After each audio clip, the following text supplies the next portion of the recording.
grüß euch, servus, grüß die Hände.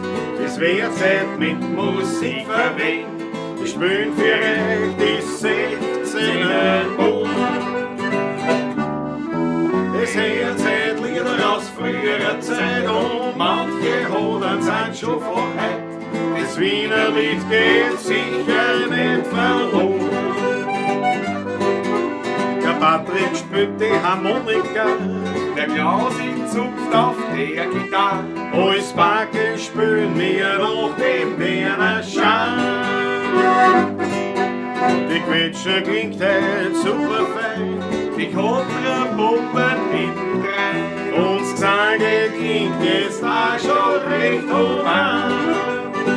Drum, weil und grüß euch, servus, küss die Hände. Es wird Zeit mit Musik verwendet. Wir spielen für euch die 16er Buch. Es hört Zeit Lieder aus früherer Zeit und manche Hodern sind schon von heute. Das Wiener Lied geht sicher nicht verloren.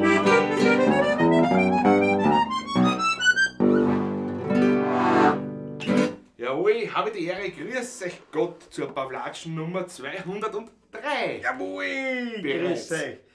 Aus dem Und auch Studio Donnerfeld. Die letzte Pawlatschen in diesem Jahr, kann ich gleich vorwegnehmen. So schaut's aus, absolut richtig. Herzlich willkommen auch von meiner Seite. Studio Donnerfeld ist geöffnet für die Pawlatschen, wie der Patrick richtig sagt, 203. Jawohl. Die letzte diesen Jahr. Warum die letzte? Ja, die nächste Pawlatschen wäre am 25. Dezember, also am Christtag und Weihnachten. In dem Fall fällt es aus heuer. Ja. Wir haben Feiertag und, Wir haben überlegt, ob wir wieder einen Fake-Pawlatschen machen und dann haben wir gesagt, nein, eigentlich weißt du was? Der Christtag ist Das ist heuer. der Christtag, lass gut sein. Und ich glaube, das passt dann. Ich glaube, das passt gut. Wir sehen uns dafür am 1. dann. So ist es, am 1. in alter Frische, dann wieder in der Klause Klaus. Ja, ganz sicher, ja. Bist du bei uns draußen? Wir singen uns alle gemütliches Neujahrskonzert ein, Brandschal und dann schlagt der Patrick schon auf wieder Mache ich mir am Weg, in der buckligen Welt. die bucklige Welt und bin Da haben wir ein schon bisschen vorarbeiten. Also, Na, wir werden eine Probe machen. Probe. Ja. Hätte das glaubt, sie meinen jetzt damit mit Trinken vor. Na! Das fällt leider bei mir vor mit der ganzen Zeit. Ich habe gerne so 2 Glas Sekt getrunken, ne? Wieso? Zum Neujahrskonzert. Also das kannst du eh machen. Nein, das lasse ich aus. Wir gehen rausfahren, Ja, meinst du? von mir. Nö, ich will 2 Glas Sekt trinken. Na, Genau. vielleicht nicht nach dem, was ich am Abend vorher Achso, na gut, das Ich habe kann nicht vor, dass ich mich umblas, nicht? kann sein. Am Silvester, aber Ja. trotzdem nicht. Also Ja so gut, du bist- aufwärmen ja. und dann mit dem Auto fahren. Nein, das ist auch nichts, das ist auch nichts. Du bist ja unterwegs, ne? Du bist ja Ich in weiß noch Köln nicht wahrscheinlich. wie, wo, aber kurz, Ja. zumindest, ja. Was Silvester? Aber auch nicht anders, als wie wenn man so zum Heiligen Auch nicht wie oder in sonst. Köln geht. Nicht? Beim Patrick ist nicht so, das ist eh so. Silvester ist nicht Ja, anders. das ist. Schaff nicht mehr, nicht weniger. Nein, Ja. vielleicht sogar weniger. Nein, ich trinke ganz bestimmt nicht viel, weil Silvester selber da wir nie feiern, eigentlich sehr, sehr selten, dass wir Gäste haben, also heuer wieder nicht. Und bei mir oben ist ja rund umgeben von den Bauern, laut der Fischbauern, nicht? Und da wird nicht geschossen, da ist nicht. Da ist auch kein Halligalli, die Leute gehen, die gehen in den Stall, müssen in der Früh wieder heraus sein. Die Leute gehen schlafen. Man will das Wild auch ruhen lassen, So- einfach so viel Jager ist es, dabei ja. und dadurch, die schießen zwar so, aber nicht zu Silvester. Ich meine, wir schauen nicht runter, das ist natürlich bei mir schön, wenn es schön klar ist, halbwegs. Ich schaue natürlich runter, der Kirchschlag und überall.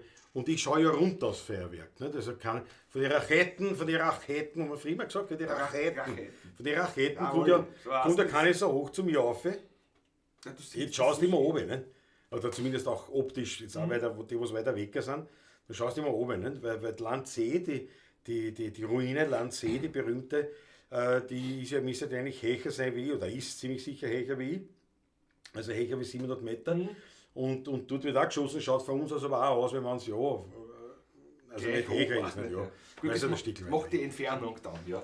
ja, aber auf jeden Fall, also das ist dann, da schauen wir dann schon Mitternacht raus, mein Munkellein und ich, nicht, auf meine Terrassen und schauen halt in die bucklige Welt, schauen ein paar Raketen, die halt weiter weg sind, weil wie gesagt, bei uns selber ist nicht, ja, dann gehen wir eigentlich schlafen. Ein Glas Sekt, Ja, das kann man schon vorher trinken. ja, eben. Ja, ich bin da auch nicht so. Da sind wir nicht so. Für uns Silvester ist da der nächste Tag. Naja, Bevor die Begrüßung ist, ich muss sofort den Finger heben. 2 € vom Extremschauklein. Letztes Mal gibt es einen geilen Typenbonus von mir. Servus. Was heißt der letztes Mal? Jetzt hast du jetzt eingeführt. Das erwarten wir uns Na, jetzt wirklich, dann aber. schon. Na gut, das heißt, der Patrick muss handeln, muss einmal einen Wein holen, dass wir auf das anschließen können. Warte mal. Kamerakind Patrick. Na, Jawohl. na. Ist er da? Ist schon da, ich mache mich Ist er sofort da? am Bitte, Weg. bitte schön. Kamerakind, na, aufpassen, gell, aufpassen. Fliegt gleich über die eigenen Haxen. Naja, was heißt? Langsamer gehen, Patrick, die Verbindung muss stabil bleiben. Was haben wir? Lentner Kalle. Nachdem wir ja morgen Ja, beim Korn sind. genau. Morgen haben wir das letzte Konzert. Und das ist beim Lentner Kalle, genau. Der passt. Der Wein passt. Super. Einmalig, einmalig. Dann machen wir auf ein Chardonnay Klassik, Goldmedaillengewinner, Landwirtschaftskammer Wien. 14 Volumensprozent. Was haben wir da? Was steht sonst noch drauf? Was schreibt der Karl sonst noch? Es steht nicht einmal ein Jahr drauf, sicher gerade heißt. Ja, die wieder mal so gegeben haben. Das ist aber Goldmedaille ist doch alles fettes Rücketikett. Ja, natürlich. Macht aber nichts. Die hat einmal so mitgegeben, weißt du, das ist dann oft. Da haben sie oft die, wo dann wahrscheinlich die Etiketten hinwurden ist und irgendwas. Ja. Da ist er hier. Die muss man Ja, das muss nicht wehtun. Geht Der Christoph, servus, Geht ja. arbeitest wie in einem Salon. Das ist ein Wahnsinn. Guckt sich das an. Guckt sich das an. Ui, der plätschert. Oh, schau dir die golden, Farbe an. golden. Schau dir die vor. Oh, seht ihr das? Ein Chardonnay, Ja, aber wie weil das Gold da- der Die leuchtet. weiße Wand halt. Der ist wirklich Gold. Golden. Naja, Aber der riecht schon bis daher. Ein Früchtegarten. einmal auf alle und natürlich besonders gleich mal auf unseren ersten. Jawohl. Super Chatterer. Danke, Michi. Extrem Ja, stark. extrem stark, ja. Jawohl. Ja, naja, gut. Das ist schon älterer auf jeden Ja, Fall. das ist gut. Das ist schon älterer.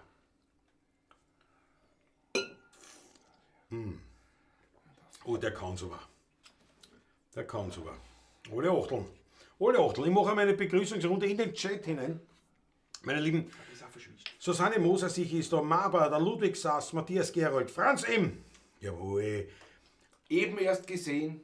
Im ersten, Schon wieder. der Patrick war ja Ja, ein kleiner Besuch. kleiner Besuch abgestartet.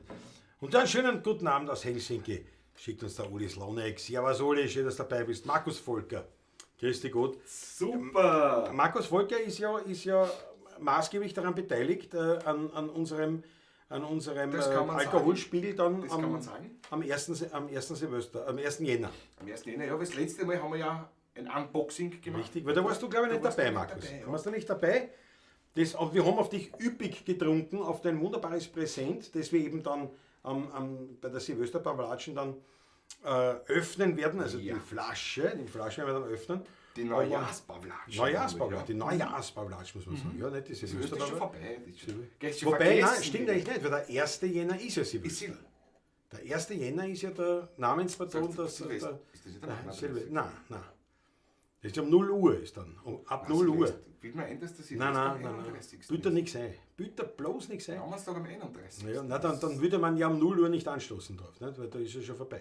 Ja, Eben. begrüßt man das neue Jahr eigentlich. Naja, Silvester, nicht? Eigentlich feiert man Silvester. Bin mir trotzdem nicht sicher. Kannst du nicht sicher sein, aber es wird sicher, unsere Pavlatschisten werden sofort die korrekten Angaben Ich glaub, Silvester einschicken. ist am 31. Aber, ja, was du es glaubst. Pfeffer. Das ist so wie Weihnachten ja nicht am 24., sondern am 25. Am 25. Jahr.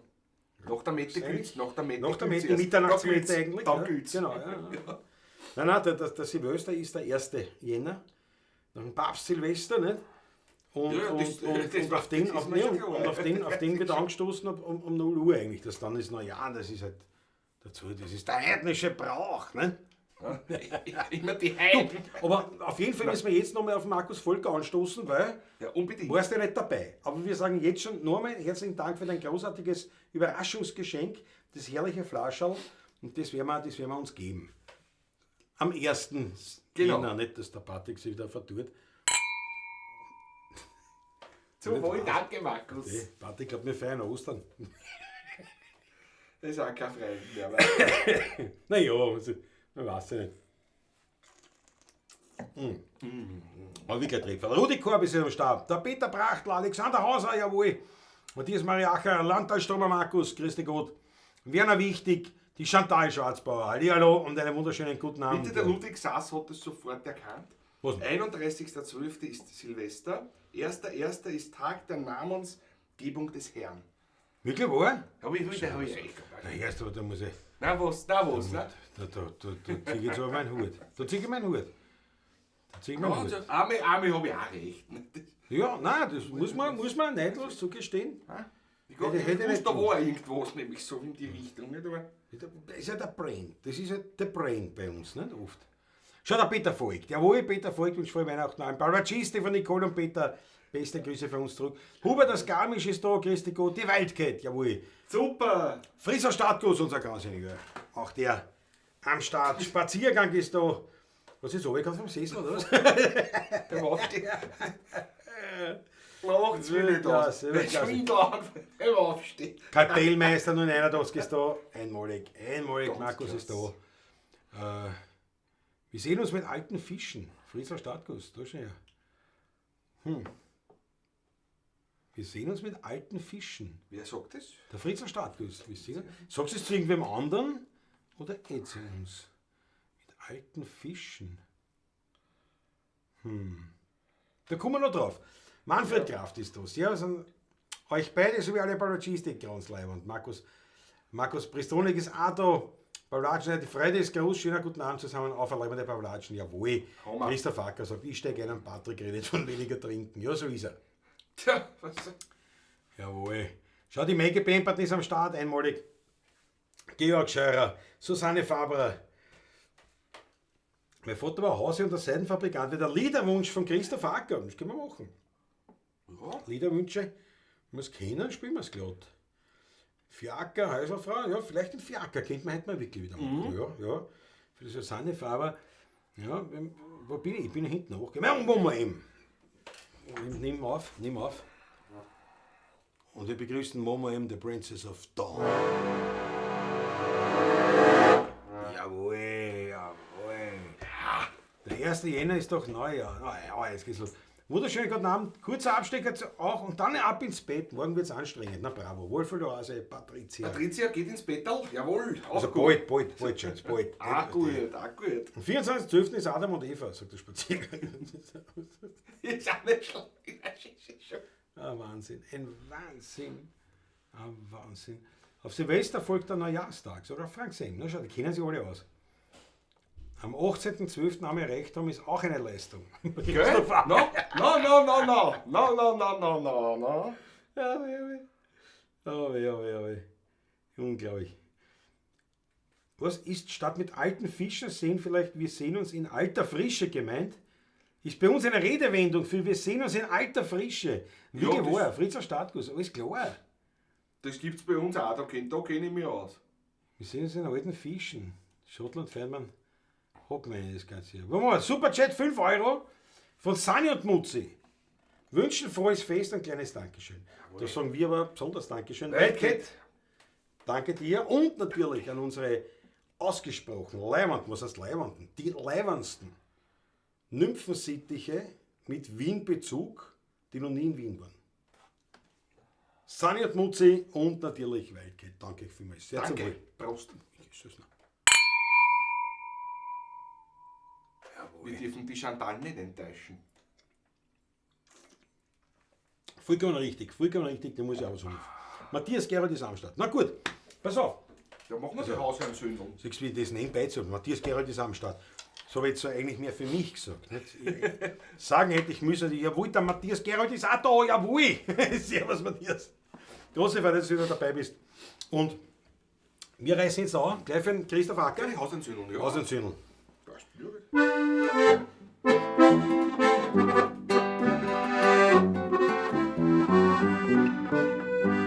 In Guttendorf drum, auf ein Eck Nummer 2, steht ein prächtiges Haus und das gehört dem Papa. In einem Zimmer dort drin steht ein Kasserl, den Schlüssel dazu, den hat die Mama. Drum fehlt uns das ganze Jahr niemals ein Geld. Und das zum Verputzen sind wir auf der Welt. wenn vom Arbeiten geredet wird, Pfui-Teufel, da kriegen wir einen Grant. Denn unser Vater ist ein Hausherr und ein Seidenfabrikant. Unser Vater ist ein Hausherr und ein Seidenfabrikant. In der Schule schon waren wir ein paar hart schlechte Buben. Und niemals einen Spaß hat der Gaude verdorben. Nur der Lehrer hat gesagt, mit euch zwei so Kreuz, aus zwei solchen Eseln wird niemals was Gescheites. Das hat er ganz groß auf die Tafeln aufgeschrieben. Und dass er nicht blamiert ist, naja, so sind wir's halt geblieben.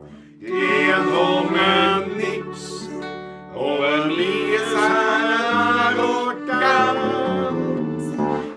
Denn unser Vater ist ein Hausherr und ein Seidenfabrikant. Unser Vater ist ein Hausherr und ein Seidenfabrikant. Wo ist er, gell? Ein Schindler, ein Goethe war niemals im Haus. Die kennen wir nur von Figur im Haus. In der Geografie, da wissen wir nicht bis Tirol. Dafür aber spielen wir sehr gut Karambol. Ah, Theater, das ist für uns die höchste Fadesse. Von den Tanzschulen jedoch, da wissen wir jede Adresse. Ja, da braucht man kein Geist und sind da elegant. Denn unser Vater ist ein Hausherr und ein Seidenfabrikant. Unser Vater ist ein Hausherr und ein Seidenfabrikant. Eine geht noch, ne? Auf der Straße erst unlängst, was ist uns da geschehen? Ein Mann mit einem Besen schreit, Servus, Kollegen! Ja, wieso denn, Kollegen? Haben wir gefragt, aufgebracht. Drauf sagt er, ja, ich hab's auch grad so gemacht. Das Geld verdraht und ich hab geglaubt, wird nicht gehen. Bis der letzte Knopf hin war, in 3-4 Jahren.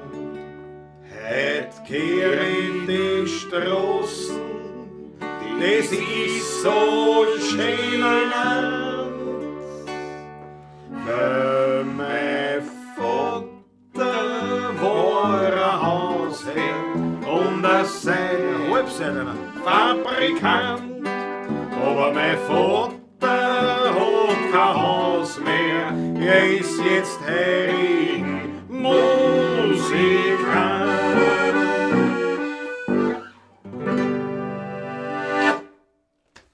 Ja, so schaut's Für unser Ackerl. Für unser Ackerl haben wir das aber eine immer gehabt. gerne. Auch eines der berühmteren Wiener Lieder. Kann man Ja, definitiv Sioli sagen. Wiesberg, Ja, ja. auch aus der Schrammelzeit stammen, so um 1870, Ja, 1880 herum, also sehr alt auch schon. Eigentlich ja, ein altehrwürdiges Lied. Ja. 80er, ja. Du bist schon da. Sag bitte nicht, auf mich ist 2 Superchat vergessen.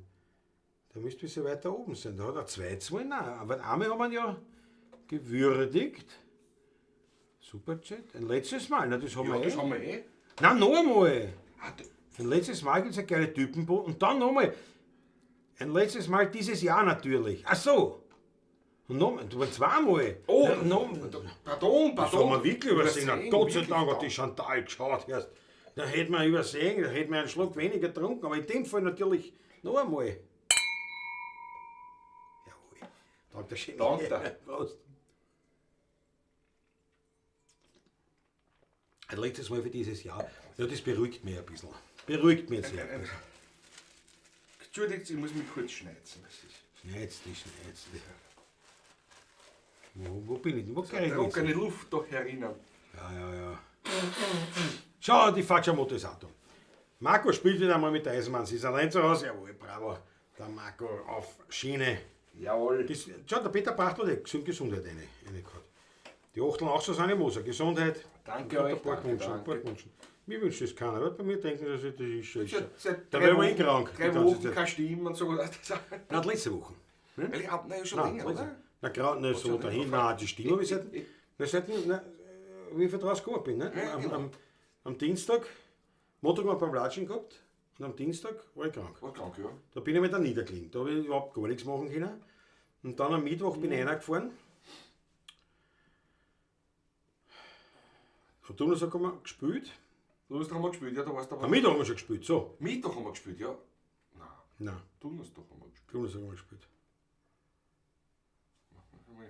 Wieso bin ich am Mittwoch? Ah, nein, stimmt, ja. Donnerstag haben wir gespielt.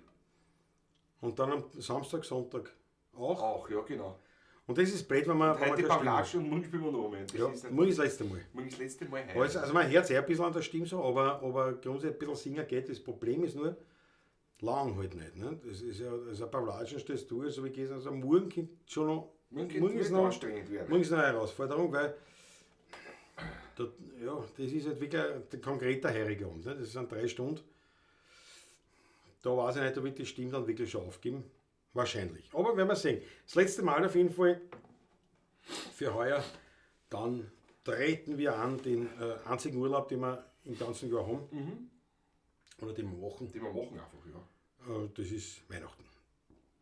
Weil es ergibt sich, weil du spielst nicht viel. Und Neujahr ist schon, geht schon wieder am ersten. Na ja, gut, aber die beim Latschen, nicht? Aber an sich und dann bis 6. geht es dann eigentlich noch so. ja, spielen wir dann tatsächlich erst beim Taschler, glaube Beim ich. Taschel ist das erste Mal, ja. Aber dann so schon langsam mit den Lebensgeister dann aufgemacht. Das ist die einzigen 2 Wochen, sage ich jetzt einmal 3 Wochen, 2, 3 Wochen am Stück, sozusagen, ja. wo wir nichts sonst haben. Ich freue mich auch. Das ist auch im Jahr. Ja. Das ist wertvoll, eine sehr, sehr Ich wertvolle finde schon, Zeit, finde ich. Ja. leibend, absolut leibend. Da wird wieder unglaublich viel Holz verbraucht bei mir draußen, Brennholz. Aber ja, sehe ich richtig, 49 Zuschauer und nur 3 Likes? Nein, ich sehe 20 Daumen hoch. Aber 49 Zuschauer ist ja leibend. Ja, war Das 20. sind 46, habe ich da nicht. 20 habe ich und 46 Zuschauer. Übrigens, wir haben jetzt auch schon wieder geknackt, die 1800 Follower. Genau. Sagt man Follower? Nein, Abonnenten. Abonnenten auf in YouTube. dem Fall, ja. 1800, weiß nicht, 1806 oder was wir haben. Oder sowas. So, ja. Aber auf jeden Fall 1800 ist derzeit und das ist dann rasant gegangen. Und das sind ja auch leibend. Dann sage ich Dankeschön an alle, die uns da das Vertrauen schenken. Das ist echt leibend. Leiband. Ja. Schau, das ist eine Moses leibend. Dann auch dir, Klaus. Gesundheit. Danke dir schön. Ich danke dir schön. Das gefreut mich. Ja, auf dich. Ja? Auf Danke uns. schön.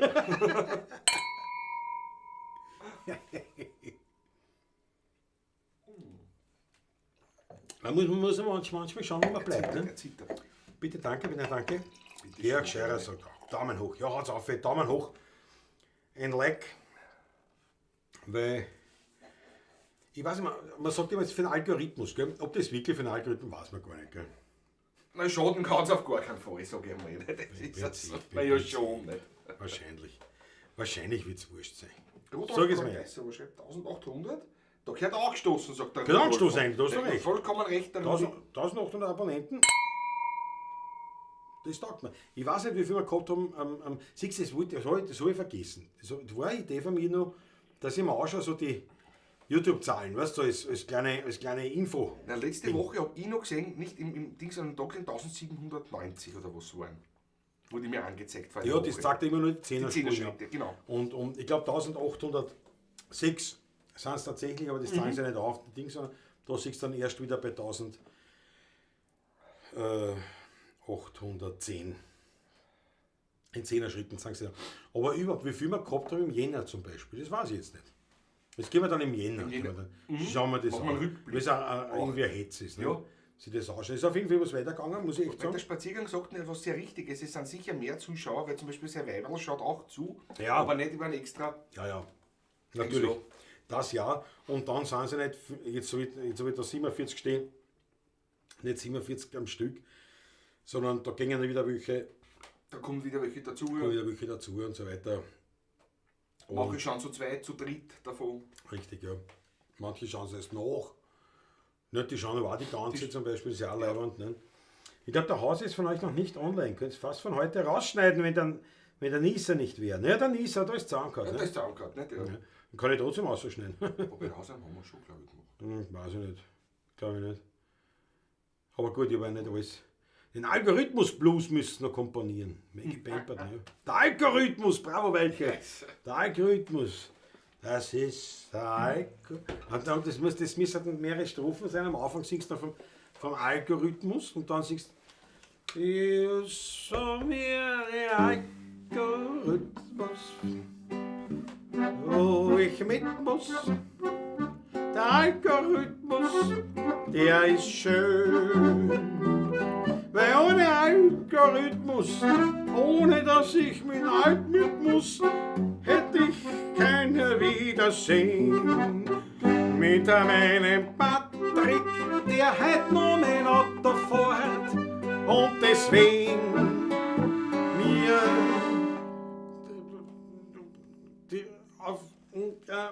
auf sein Rausch nach Wort. So hat er nur den Algorithmus und ich hab den Algorithmus. Und das finden wir zwei so wunderschön. Und alle, wir haben den Algorithmus. Das ist der Ausbau fehlt. Ausbau. Na gut, ja, lassen wir es lieber. Was sagt der Fritzer Stadtkurs? 25? Was? Daumen hoch und 1810 Besucher. Nein, das sind die Abonnenten und nicht die Besucher. Die 1810 sind die, wahrscheinlich, die sind die Abonnenten des Kanals. Das sind die Abonnenten, genau. Die Zuschauer haben wir jetzt 47. 47, habe ich auch, ja. Pickert, ja. Ja, aber ich gesagt, da arbeiten wir da. Das Google nicht einrechnet, wer vom Fernseher sitzt, wissen du das sicher? Naja, oh ja, weil beim Fernseher bist du ja auch eingewählt mit deinem Ding und mit deinem Profil. Mit dem Profil, ja.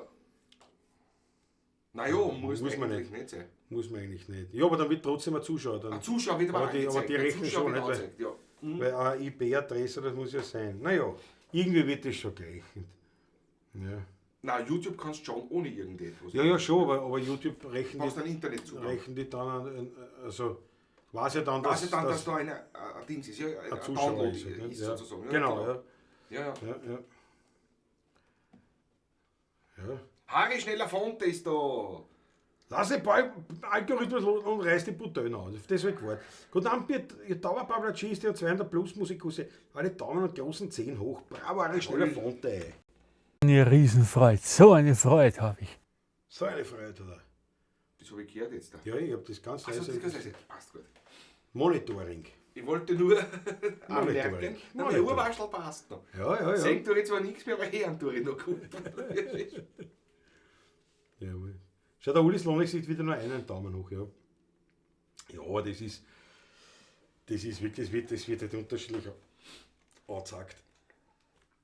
Auf Nummer sicher geht man, wenn jeder von euch einen Daumen hoch anklickt, Dann passt's. dann ist er auf jeden Dann Fall. passt's. Dann passt's. Was haben wir jetzt Fiakerlied, oder? Fiakerlied, Mama. Machen wir's. Susanne Faber. Schon ewig haben ihre Wünsche nicht erfüllt. Fiakerlied passt. Fiakerlied.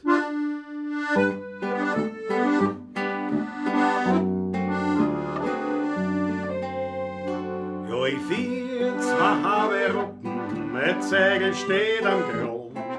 Ach so wie die zwei Truppen wird's nicht bald gesehen haben. Ein Peitschen? Na, das gibt's nicht. Hui, Jesus, nur nicht schlagen. Das allerhöchste war ein Schnäuzer, sonst reißen sie mir den Wohn. Von zum Lusthaus vorig, in 12 Minuten hin. Da springt man ganz in Galopp, da geht's nach Ruhe, Trott, Trott, Trott. Wenn's noch so recht schießen, dann spür ich's in mir drin, dass ich die rechte Brotz noch, dass ich ein Fiaker bin. Ein Kutscher kann jeder werden, aber vorn das können sie nur werden. Mein Stolz ist, ich bin heute ein echter Werner Kind. Ein Fiaker, wie man nicht alle Tag findet. Mein Blut ist so liftig, so leichter wie der Wind. Ja, ich bin heute ein echter Werner Kind. Ich bin bald 60 Jahre alt, 40 Jahre steh ich am Stand. Der Kutscher und sein Zeigel waren alle fesch beieinander. Und kommt's einmal zum Anfahren und er wäre dann begraben. Ja, dann spannt's mir meine Roppen ein und führt's mir über den Graben. Und dann lass es so laufen, führt's mich im Trab hinaus. Ich büt mir's aus, nur nicht im Schritt. Nehmt's am Ende der Weg, ein Gerät, sagen wir. Das ist ein Muss, das Umziehen ins allerletzte Haus. Und die Leute, die sollen's ruhig merken. Ein Fiaker fieren's hinaus. Und auf mein Grabstattel soll ich stehen, damit's die Leute deutlich sehen. Sei stolz war, er war heute ein echter Kind. Ein Fiaker, wie man nicht alle Tag findet. Sein Blut war so liftig, so leichter wie der Wind. Ja, er war heute ein echter Kind.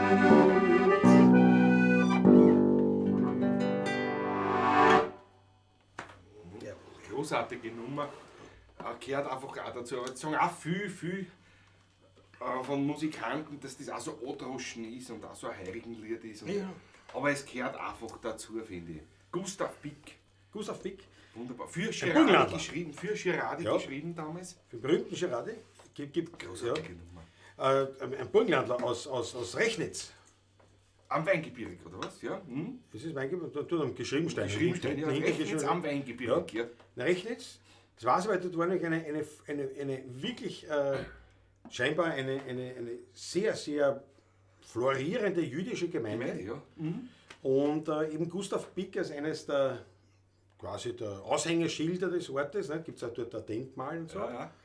Ist ja ganz in der Nähe dann von mir, von der Buckligen Welt dort. Und dorthin zieht es das auch. Nicht? Wurde dann natürlich, ja, wisst ihr nicht, Drittes Ja, Reich hat immerhin. natürlich die jüdischen Gemeinden zerstört. In Ausmaß sozusagen. Und da gibt es eben dann, und aufgrund dieser Aufbereitung oder Aufarbeitung der Geschichte, hat man da, ich glaube sogar eine Synagoge oder was gefunden. Also es war dort eine recht große Gemeinde, jüdische Gemeinde zu Hause. In Rechnitz im Burgenland, im Geschriebenstein, am Fuße des Geschriebenstein. Wir haben das schon gespielt, Wir haben schon gespielt. In Rechnitz nicht direkt, gell? Also, Daneben. ein Stück In der Köllergasse. In Köln haben wir gespielt. In der Köllergasse. In Köllersteg Wo haben wir sonst? gespielt. Ne? Wo sonst, ne? Ganz klar. Aber ja, nicht weit von da. Und da haben wir natürlich auch das Fiakerlied dann hinüberschallen lassen. Natürlich. Wobei der Blick, was wir gehabt haben, das war dann schon nach Ungarn natürlich, Ja. drum. Aber wir haben es. Da war schon mehr die Panonische. Da war schon mehr dort. die Ja. Tiefebene. Da haben wir haben halt gesagt, wir schicken den Gruß da um, haben wir so gesagt. Die Achtelvereine, danke euch vielmals. Susanne Faber sagt, danke Burschen. Haben wir natürlich gern gemacht. Jawohl.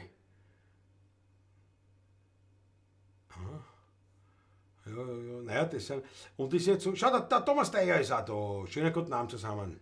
Hab ich gar nicht Ehemalige gesehen. Deier für Klaus. Ja, servus. Jawohl. Ja, es ist jetzt so.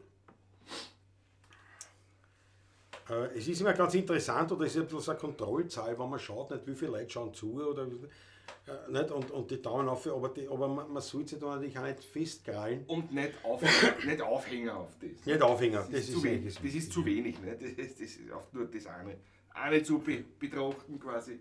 Du hast auf dem Allmeister, auf dem trinken wir jetzt zu. Ja, das, Weil das ist eine Meldung. Heute wird auf Single Bells pfiffen, die Buben sind live. Bravo, Allmeister. jawohl. Bravo. Das mache ich mit links. Na was. Ja, das sollte ich immer machen mit der Grindfischchen. Dieser Klang geht an ORF und Co. nicht für das ewige Weihnachtsprogramm. Immer dieselben Sachen. Muss man natürlich sagen, das mengen die Leute. Das mengen die Leute. Ne? Es ist ja, ganz ehrlich, ist ja bei uns auch so, Na, wir spielen ja auch immer die gleichen Sachen. Das Skyline von Wien, ne? Nein, weil es kommen ja viel. Man klar, kommen immer wieder mal neue Lieder, aber de facto sagst Hausansöhnung, ne?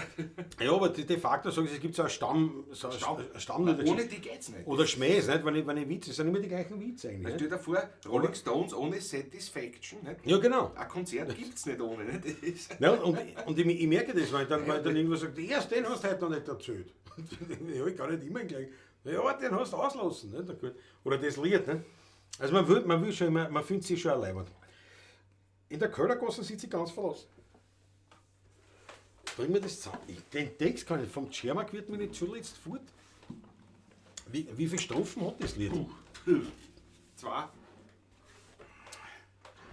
Jesus, warte, wie fängt das an, die Strophen jetzt dort?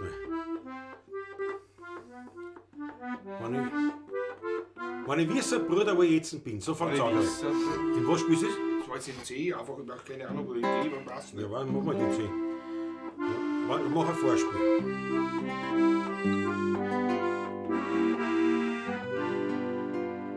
Wenn ich wie so ein Bruder, wo ich jetzt bin, wo der Wein, der Lur, der macht alles blöd und hin. Ja, vom Tschermak-Wirten bin ich zuletzt fort. Hab mein letztes Geld versoffen dort. In der Kölner Gassen sitz ich ganz verlassen, auf ein Stein außen um die Wand. Sag mir, du mein Steindl, du mein liebes Freundl, das kommt nur vom Weindl ganz allein. Wenn er das kommt vom Herzen, von den Liebesschmerzen, wie ich mein, ja, wie ich mein. In der Kölner Gassen sitz ich ganz verlassen, mit einem Augennossen und ich Wein zwischenspiel.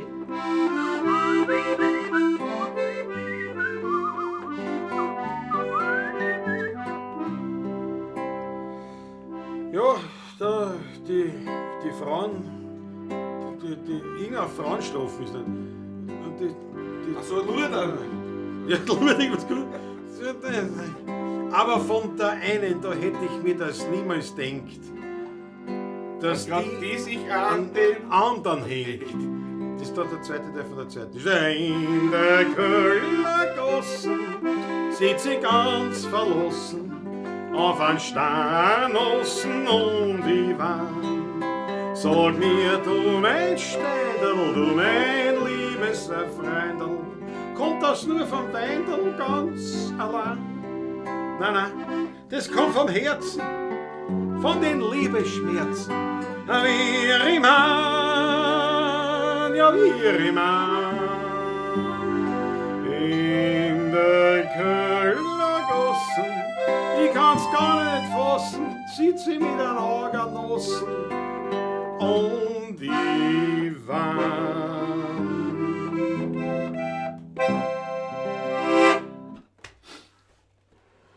No? Strophentext muss Ja, ausbaufähig. aber für das wiederum Ja. nicht schlecht. Für das nicht schlecht.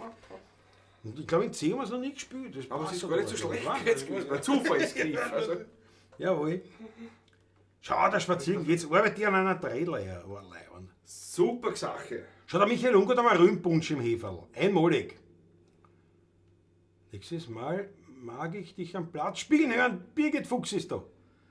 Birgit Fuchs animiert schon den Spaziergang. Dass er was tut. Ja. Freue mich auch schon, Birgit Fuchs, weil wir ja dank des Spaziergangs noch immer eine Kiste mit Wein von euch haben. Fuchswein. Quasi die letzte Lieferung. Ja. Haben wir noch. Gehütet. Ja. Haben wir noch gehütet. Witze waren gestern genug, rettet die Möbel, warum gibt es keine schlauen Ohren? Zwei Schwestern. Ja, der Christoph Acker war mit dabei. Ja, die waren ja nicht von mir. Da kann ich leicht einmal einen neuen Witz kommen als andere dazu. Ja. Das war sehr, sehr lustig. Es war wirklich ein schöner Nachmittag gestern. Ja. Diese Probe-Poschrunde und machen wir jetzt Tag. Absolut leibend. Absolut leibend. Das ist immer. Sind diese Wiener Liedvereinigungen und ich meine, die sind wichtig auch, nicht? Darf man nicht vergessen. Bereiten vielen Menschen große Freude und sind fürs Wiener Lied eine wirklich ganz, ganz wichtige Institution. Und so viel gibt es da auch nicht mehr. Und gerade die Robert-Bosch-Runde ist ja ein altehrwürdiger Verein. Altehrwürdiger Verein, ich glaube mit dem jüngsten Obmann.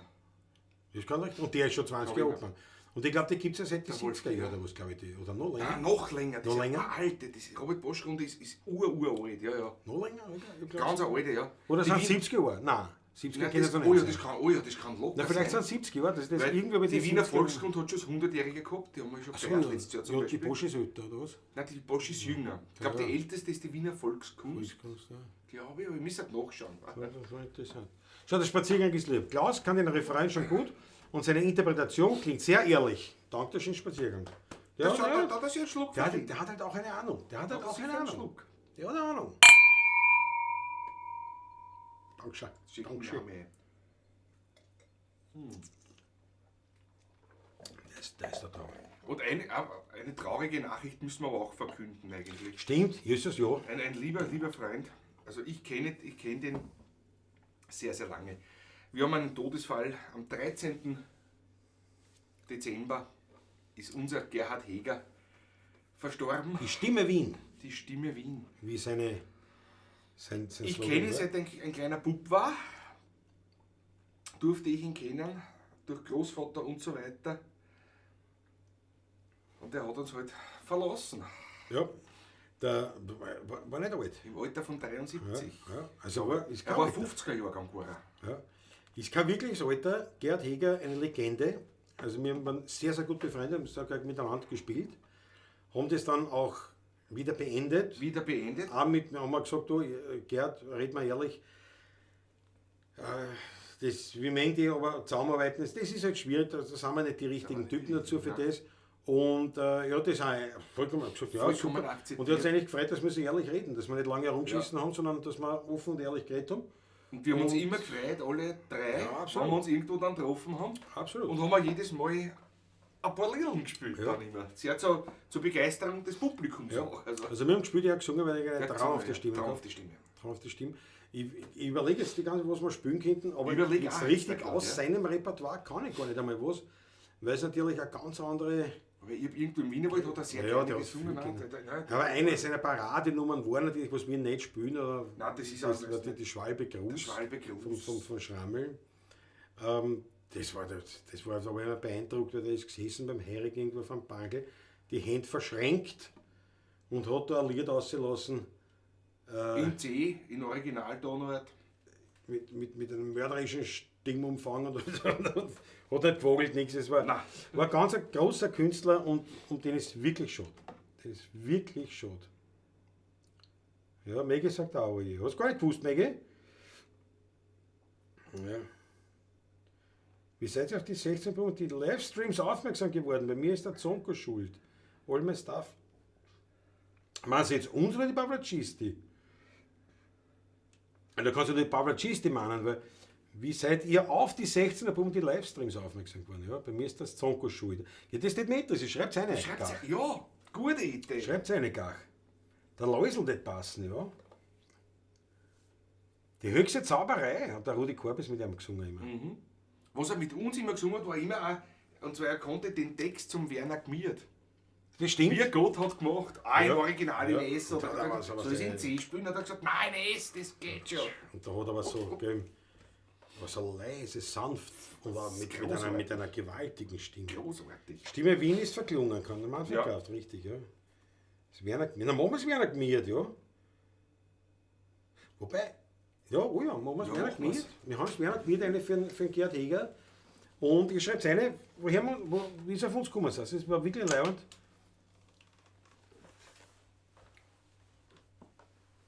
Ja.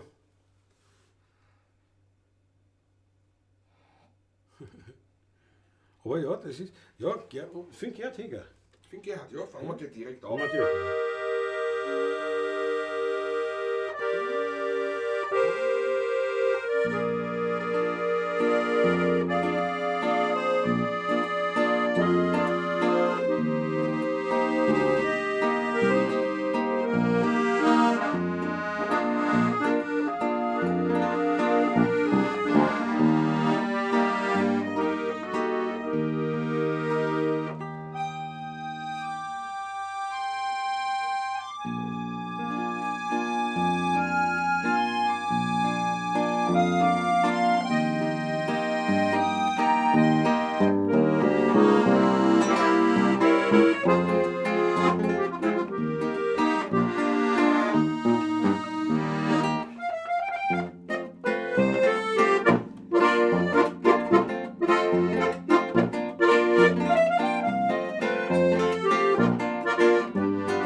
Bravo, Gerhard!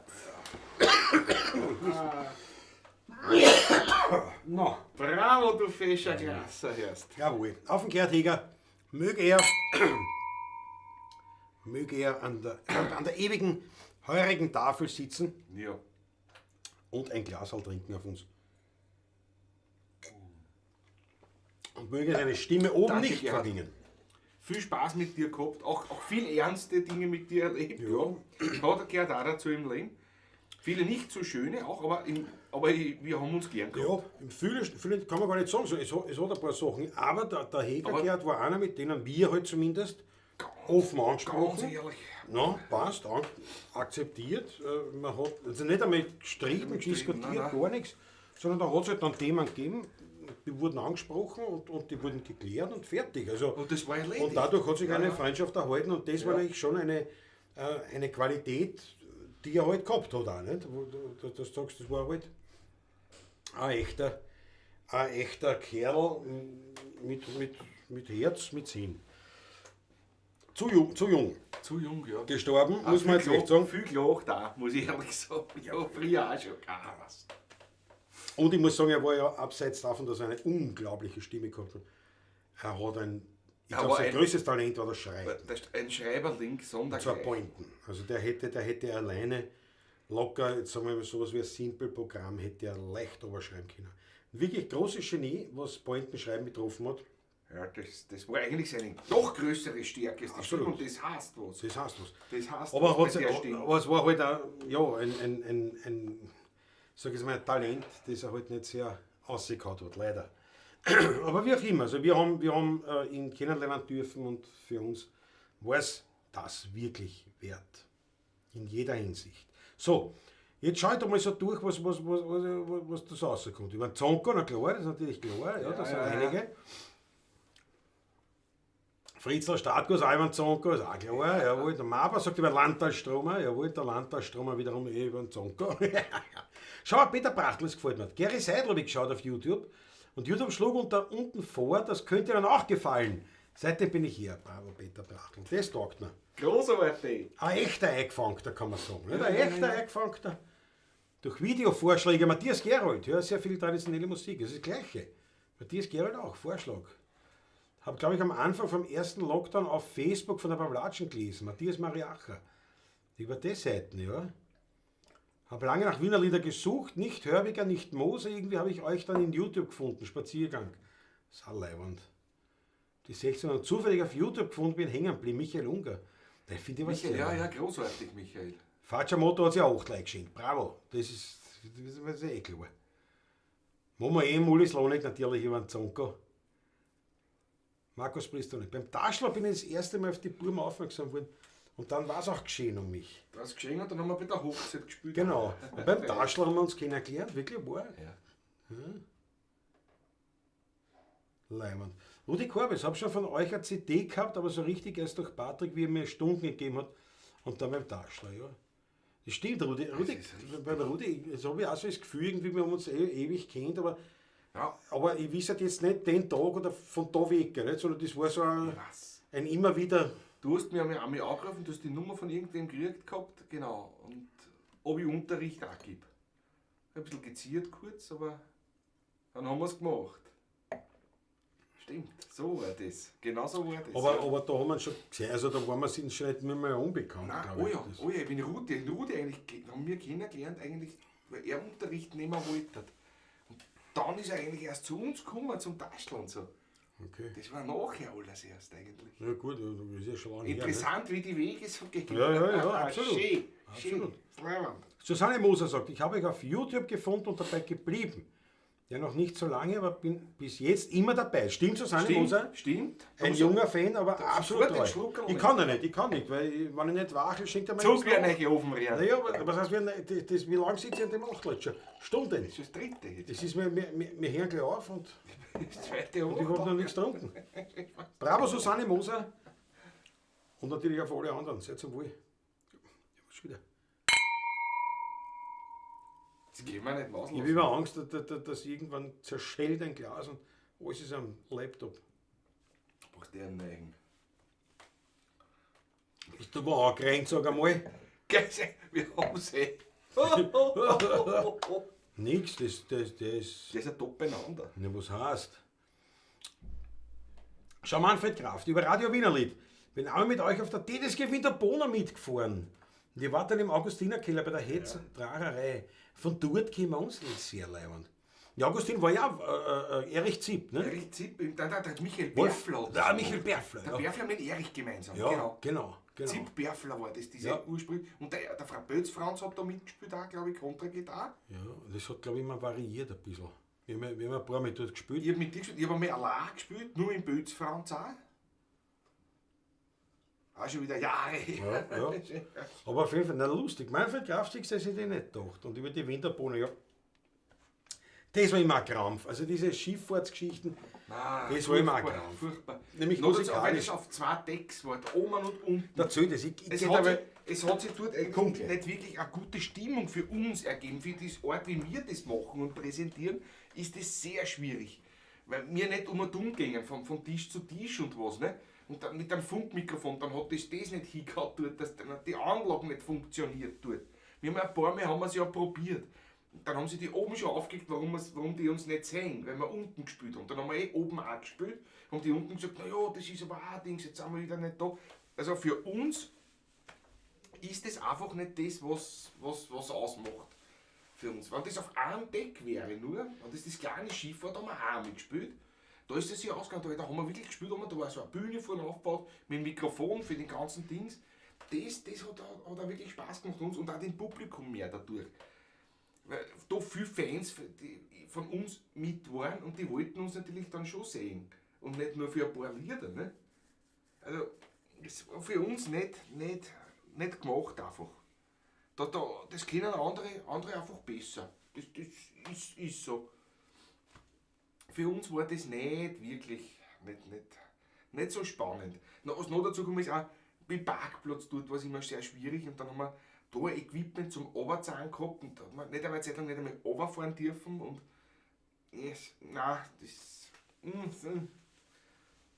nein, war nicht unseres, diese Wienerlied-Schifffahrten. Aber wie gesagt, die gibt es nach wie vor, weil der Erich ist da sehr bemüht und die Marion.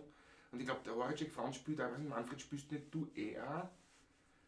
Auf jeden Fall, Zipp Erich macht die Sachen, ja, nach wie vor. Sehr, sehr engagiert, diese ganzen Wienerlied-Schifffahrten. Ja, Ludwig Sass, das ist auch gut, ja. Aufs Wienerlied-Festival hat sich gefragt, genau, in Sierndorf, Ludwig Sass, in Sierndorf an der Mach. Haben sie gesagt, ihr wollt jetzt eigentlich mich besuchen kommen, glaube ich, in Eibischtal, aber dann hat ich glaube, der Frau hat dann Gott sei Dank nachgeschaut und bemerkt, dass ich gar nicht daheim bin. Und dann sind sie aufs Wienerlied-Festival gekommen. Eigentlich, Ludwig, kennen wir uns ja viel länger. Wir kennen uns ja aus der Rosenstadtgassen, aus der Schulzeit noch. Hm? So schaut das aus. bin schon wieder da. Maggie Pemberton. Ja, die Maggie ist auch auf der Winterbohner mitgefahren, weil sie gespielt habt. Im Großen und Ganzen war es ein schönes Erlebnis. Ja, aber wie gesagt, ich habe das schon gesagt, für uns war es nicht wirklich schön mit den oben und unten und das ist nicht unser Baustell. Ich muss jetzt schauen, was du bist, bitte. Ihr seid wer die Rettungsbodenmusikant, das ist ja auch gut. Susanne Faber ist leider, müsst ihr eh nicht nachlegen beim Ofen. Nein. Susanne Faber ist sehr gut Danke. aufgepasst, Danke. aber da in Wien nicht. Aber wenn wir bei mir in der Klause sind, dann schon. Gut Acht gegeben. Ja. Wo bist du? Franz M. schon sehr lange kennen uns. Franz M. damals beim Taschler in Kamal Tulenshof, das muss ja 20 Jahre her sein bald. Ja. In ja. Sievering noch. Ja, Jawohl, ja, jawohl, genau. jawohl. Genau, Kamal Tulenshof. Ja, schau, Peter Brachtl, mittlerweile wissen alle schon, dass ich Montagabend auf keinen Fall Zeit habe. Peter, klasse, Dr. Schön. Das freut mich. Schau, Peter, folgt Facebook-Empfehlung über irgendeine Wien-Seite. Aber du siehst eigentlich schon, dass diese Spaziergang 88,6, na, wirklich? Über 88,6 bis zu uns kommen? Kann sein, in der Corona-Zeit sind wir ja gespielt worden. Ja, schon, aber ja, einmal. Ich das gehört haben. Kann schon sein. Lustig. Kann schon sein, das ist auch gut, ja. Ja. Man darf nichts auslassen. Ja, Susanne Moser, ja, ein junger, aber alter Fan, jawohl. Aber nein, das ist aber leid, wie viel dann doch eigentlich jetzt von unseren Stamm-Pavla-Cheestingers, und ich meine, da gibt es ja dann noch viele weitere, die nicht im Chat aktiv sind, die einfach nur zuschauen, wenn wir da eigentlich immer wieder angesprochen werden oder mit jemandem ins Reden kommen, der sagt, du, ich schaue euch schon seit Jahren, mehr oder weniger die Pavlatschen, aber ich schreibe ihnen. Also, aber es sind einige Stammzuseher auch dabei. Ich bin ein Und stiller das war's Genießer, dann, Herr Matalon. Ja. Ja. Ja, bodenständige und gesellige Wienerlied-Szene, absolut, Goldmeister. Das ist ein schönes Kompliment, aber ich glaube, das ist auch wirklich so. Ja, Matthias gehört über die Gruppe Altei, das sagen wir jetzt nichts. Die sagen mir auch nichts. Bis jetzt ist keiner von TikTok oder Instagram da. Christoph Acker, das stimmt.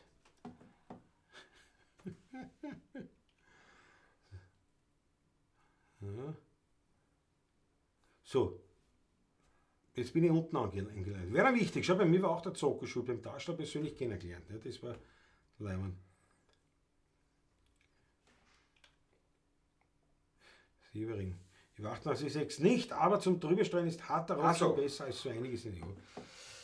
Ich bin ja, habe ich schon ein paar Mal gesagt, also der Fan kann ich nicht einmal irgendwie so. Ich bin ja nicht Radiohörer. Ausgeschlossen. Aus dem Auto. Ja, eigentlich das Radio hören hat sie bei mir erst begonnen, jetzt eigentlich wirklich, also wann ich her, Auto, ja, und seit die Internetmöglichkeit besteht, nicht? Weil du das Sender nicht mehr suchst, weil ich ja gar kein Radio wo stehen habe.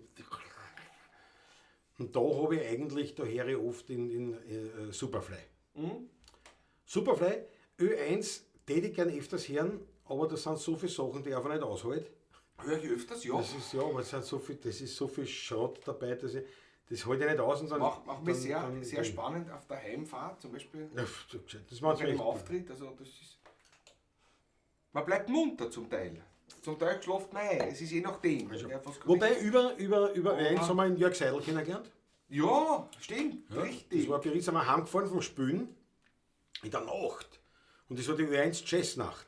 Da hat der Jörg Seidel ein Interview gegeben. Ja, die ganze Sendung war, die ganze Stunde lang. Eine Stunde oder zwei. Wir Wir sind zwei gewesen, weil wir sind dann heimgefahren. Ich war bei dir geschlafen, damals noch in Altlenk. dann haben wir es noch weiter gekocht, nämlich. Da sind wir dort noch gesessen bei Zigarre und Rum. Und haben noch weiter Jörg Seidel im Interview und haben noch weiter gehört, Jörg, ja. Ganz ein großartiger Gitarrist auch. Und mittlerweile die haben wir dann interviewt und so weiter Gitarrist, und eigentlich denkt, ja, das war eigentlich leibend, ja. Schau, Peter Brachtl, geht die Tiroler Burm schon? Nein, da war nicht immer die anschauen, so ich nicht. Bin ja im Einsatz momentan. Nächstes Jahr habe ich gesagt. Nächstes Jahr. Nächstes Jahr. Und das Jahr ist lang. Das Jahr ist noch lang.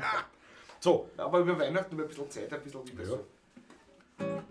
Für andere Dinge auch. In der Musik.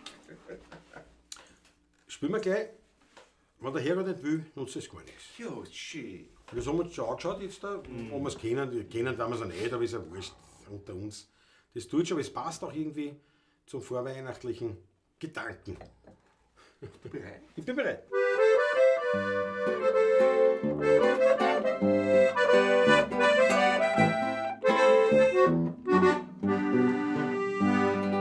Die Welt ist so schön und die Welt ist so reich, doch ich soll im Leben nicht alles nicht gleich. Es es geht durcheinander, es ist kunterbunt. Und doch ist die bucklige Welt kugelrund. Jeder Mensch hofft und jeder Mensch strengt. Und viele sind da, die uns sonst nur gelebt. Was nützt alles Denken, es gibt nur den Schluss. Es kommt schließlich alles, wie es kommen muss. Wenn der Herrgott nicht will, nutzt es gar nix. Sei nicht bös, nicht nervös, denk es war nix. So war's immer, so bleibt es für ewige Zeit. Einmal einmal und, einmal Freude, einmal Leid. Wenn der Herrgott nicht will, nutzt es gar nix. Schrei nicht bleib schön stumm, denk es war nix. Renn nur nicht gleich verzweifelt und kopflos herum, weil der Herrgott weiß immer warum.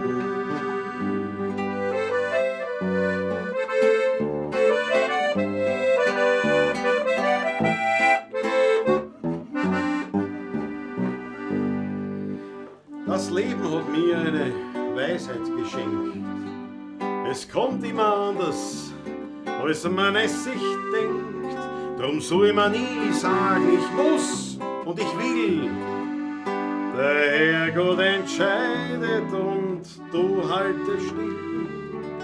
Sei immer zufrieden mit deinem Geschick. Beneide nicht immer die anderen ums Glück. Wie schnell kann es anders oft sein über Nacht? Das Ende wird immer von oben gemacht. Wenn der Herrgott nicht will, nutzt es gar nix. Sei nicht bös, nicht nervös, denk es war nix. So war's immer, so bleibt es für ewige Zeit. Einmal und einmal und, einmal Freude, einmal Leid. Wenn der Herrgott nicht will, nutzt es gar nix. Schrei nicht bleib schön stumm, denk, es war nix. Renn nur nicht gleich verzweifelt und kopflos herum. Weil der Herrgott weiß immer warum.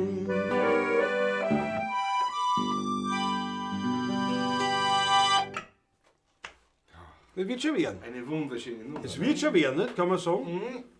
Also man kann schon sagen, Ja. es ist schon mehr, also nichts ist nicht, kann man gar nicht sagen, es wird schon. Ja, Es schöne, wird schon. schöne Nummer, ja. Schau, Christoph, FM4 spielt auch manche Sachen, die ich nicht hören kann. Ja, das stimmt wohl. Na, FM4 holt eigentlich die meiste Zeit nicht aus. Das ist wirklich... Schau, der Erdem Heinrich, ich möchte euch schöne Weihnachten wünschen und ein großes Danke für eure Arbeit, die Pflege der echten Wiener Lieder, dass sie nicht in Vergessenheit geraten. Danke. Danke dir, Erdem Heinrich. ganz groß, nehme ich Wir sofort danken auf dich. Ja, das trinkt man auf dich.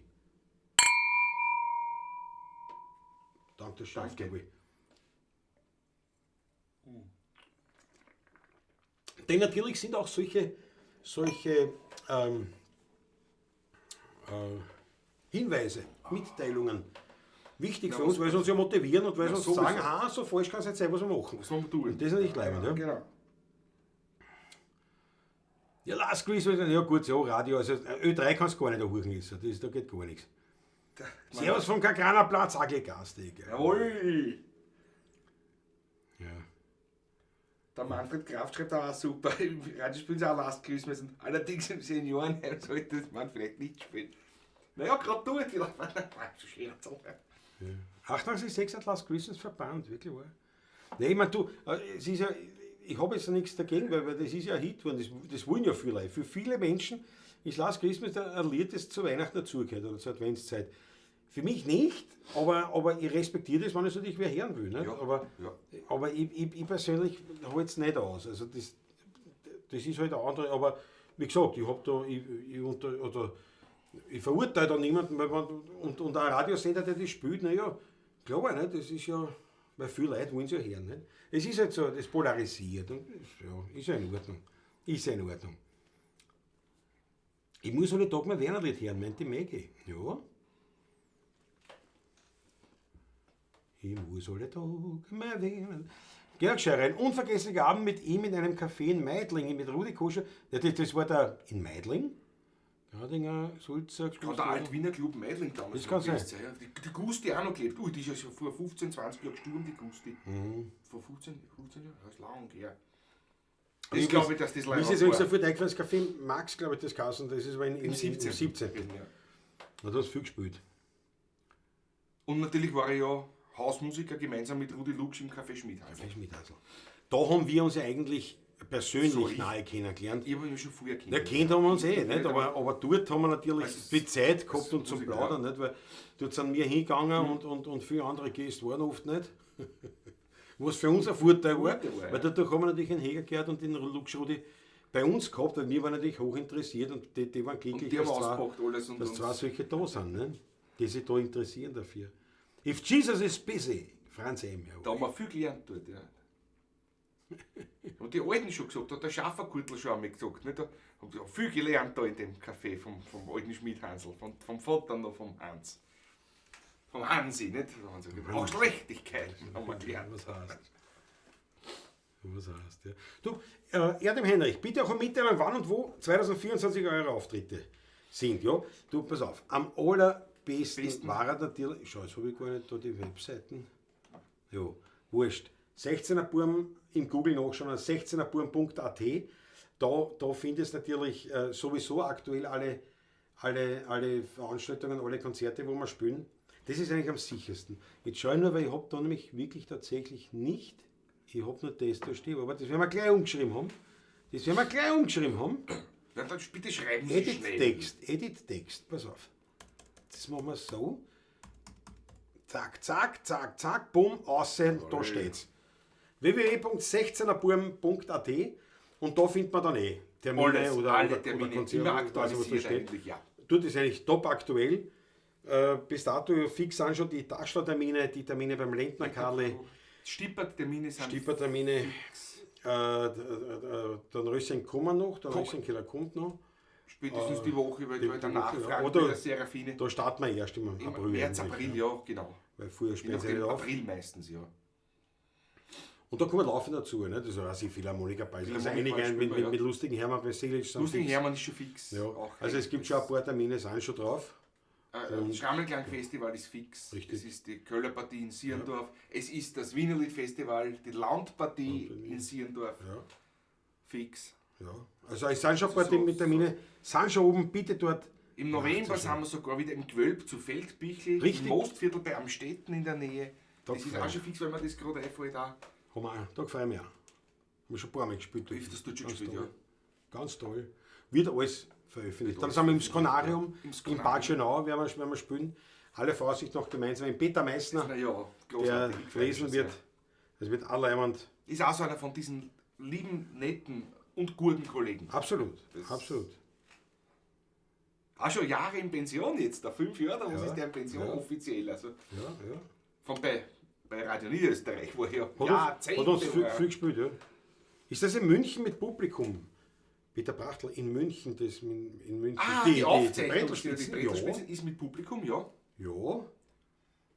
Das ist, und zwar gibt es da, wenn das wieder so ist wie das letzte Jahr, also sie haben ein bisschen was umgestellt jetzt. Ich weiß nicht, ob da jetzt dann noch mit 3. Also wir haben es jetzt so gehabt, das war eine Generalprobe mit Publikum genau. Und 2-mal quasi die komplette Brettelspitzen-Aufzeichnung durch.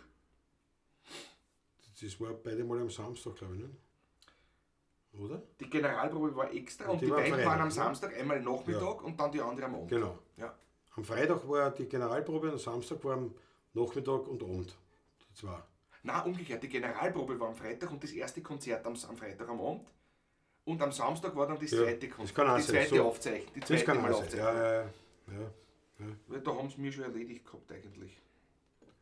Stimmt. Das war die Geschichte, was du dort umgeredet worden bist, nicht am Samstag. Ja, vom Kölner. Während mir wurscht, was schon. Ach, Nein, es gibt schon viele Trottel. Original-Live-Aufzeichner Kölner rennt mir nieder. Ich spiele. Ich sitze dort und eigentlich war spiele. die zweite war noch ein bisschen schöner gewesen von meinem Gefühl her, aber Lache die Kamera, singe die Kamera, das Beleuchtung, alles auf mich, alle Blicke auf mich gerichtet. Patrick daneben spielt auf und der Volltrottel von Kölner rennt mir nieder. Weil er Bier sei. Das ist aber schon wieder eine gute Geschichte. Auch. Man muss so sehen. wie hat der Jürgen gesagt, die haben das Ding ist, na, was sein muss, muss sein. Ja, genau, was sein muss sein. Ja. Nein, aber auf jeden Fall, Peter Brachter, es ist mit Publikum, aber da ist es dann so, das weiß man dann, da gibt es die Brettelspitzen-Webseite und da kann man dann Karten bestellen. Und wir sind ja im Juli, nicht? Nein, August. Ende Juli, Anfang August, genau Ja. diese Woche. Genau. Also die Aufzeichnung wird dann im August. Ist schon im August, ja, Anfang August. Und, Ja. aber sobald wir irgendwas wissen, dann wir das publik Überall machen publizieren, und ja. dann natürlich auch die Links, wo man dann Karten kriegt oder wie das alles rennt. Also da werden wir uns noch irgendwie öffentlich zeigen. Daschler ist erst am 11. Jänner. Das stimmt, Alexander Richtig, Hauser? ja. Immer, weil die erste Woche war ja Feiertagwoche, ne? Die fällt immer aus. Da schau Jesus noch. Matti hat am Ecke, wo die Achtel stapeln sie und die Buben dringen wohl einen guten Weißen. Grüße die Madel und die Buben. Servus, Matti hat am Ecke. Freilich trinkt man Weiß. Ja, sowieso. Sehr zum Wohl. Also nicht sowieso am Weißen, aber wir freuen uns sowieso, dass du da bist. Ne? Absolut, absolut. So, Extremschaukler verabschiedet sich, muss wieder früh raus. Schön, dass du da warst. Danke, Pfiat Gott, Papa. Bitte. Jetzt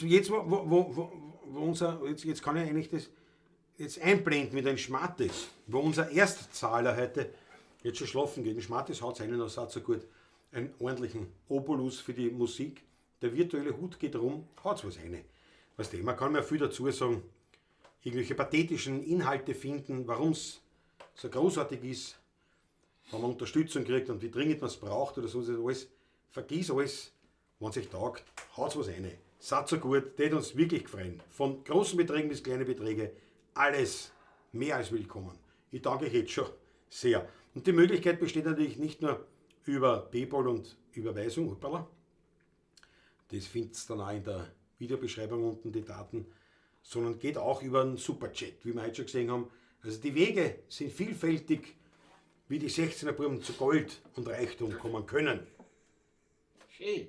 Es gibt viele Wege. Leibend. Und wir danken euch jetzt schon herzlichst. Danke. Das war leibend. So, Der Christoph Acker schreibt, du sollst froh sein, dass du die Kölner anziehst. Nicht? Wie kommst du denn sonst Ja, zu einem ja. Drangel? Ja. Aber dort war mit Drangel für uns eh nicht so. Nicht? immer noch erst. Also, Maba Batsche noch. Das war leibend, wenn es wieder kommt.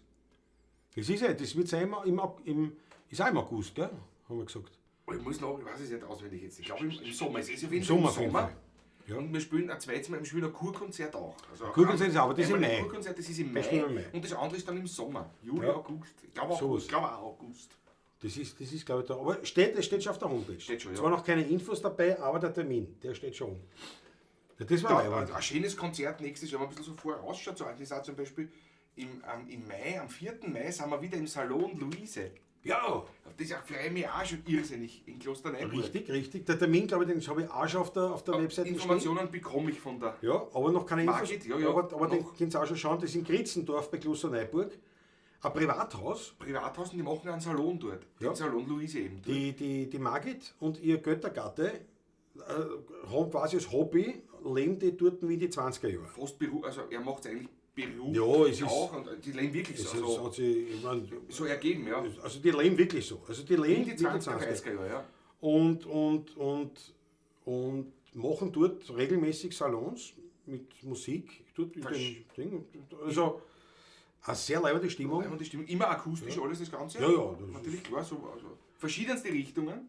Passen ja nicht viel rein. Also ich will da reinpassen, nicht, aber 40, 50 Leute. Ja, wenn 40 Leute da sind, ist eh schon voll. Ist schon Das voll ist sein, schon, nicht? schon bummvoll. Aber es ist so ein bisschen so eine Geheimtipp-Geschichte. Ja. Da müsst ihr unbedingt kommen, also wer Lust und Laune hat, da schaut es dann hin. Die Hitten machen auf Bumm voll. Es muss ja der Ackerl muss die Möglichkeit haben, dass er die Kamera aufstellen kann. Das Und geht, der das geht. Ackerl hat schon zugesagt, er kommt und filmt natürlich, ganz klar. Also das ist auch, ja stimmt, das ist auch ein gut. Anbottelung und Pinochet vom Graf, danke Patrick, Franz M. Ja, Hast bitte du den gut sehr geschnitten? gerne. Aber da schenke ich mir sofort Muss vom ich- Karl ein. Ja, gleich noch. Weihnachtsschmarte sind schon erwiesen, danke Maggie. Pino Secco, jawohl. Freut mich, dass er euch wieder schmeckt. Familienweingut Graf, wie ich immer sage. Genau. Ja, direkt Bretelspitzen-Website, sagt die Menge, ja. Mach mein drittes Stiegel auf, braver Spaziergang. Ja, auch nicht schlecht. August ist kein guter Termin.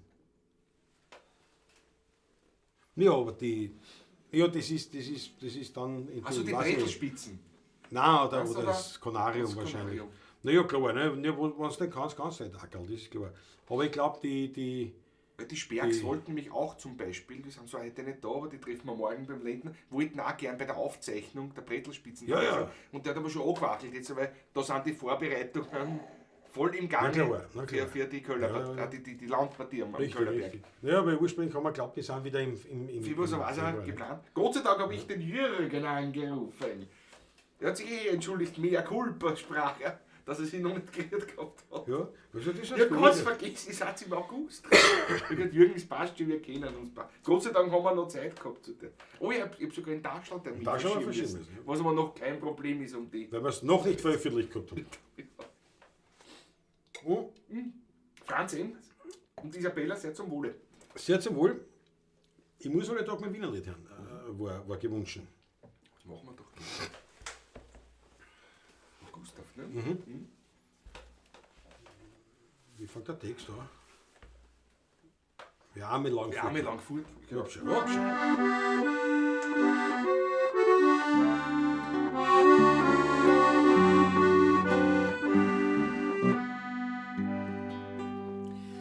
Wer einmal Langfurt war, weit raus in der Welt, der weiß erst so richtig, wie das Heimweh angewöhnt.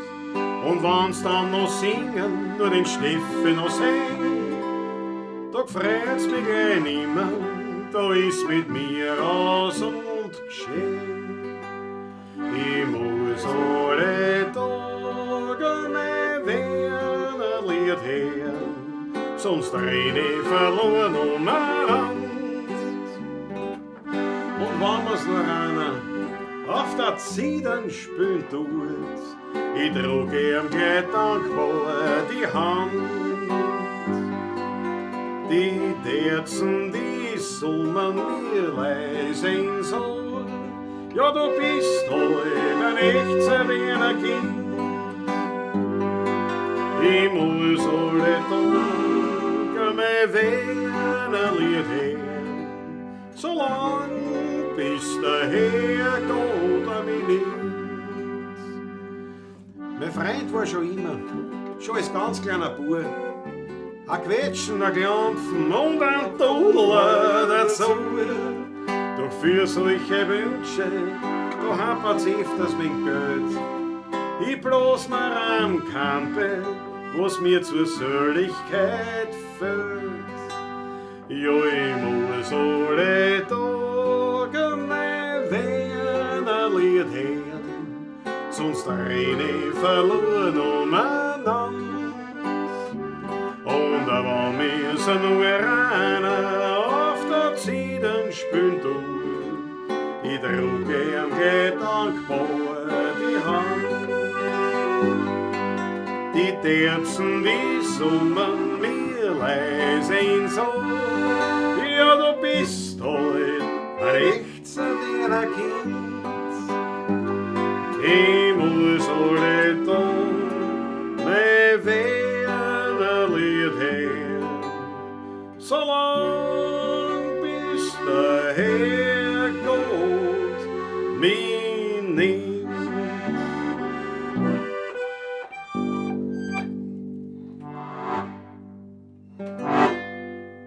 Alter Schmidt, weit draußen wo in Lerchenfeld ein ganz alte Schmieden steht. Als Bub hab ich dort oft beim Tag den Schmied zugeschaut bei seiner Block.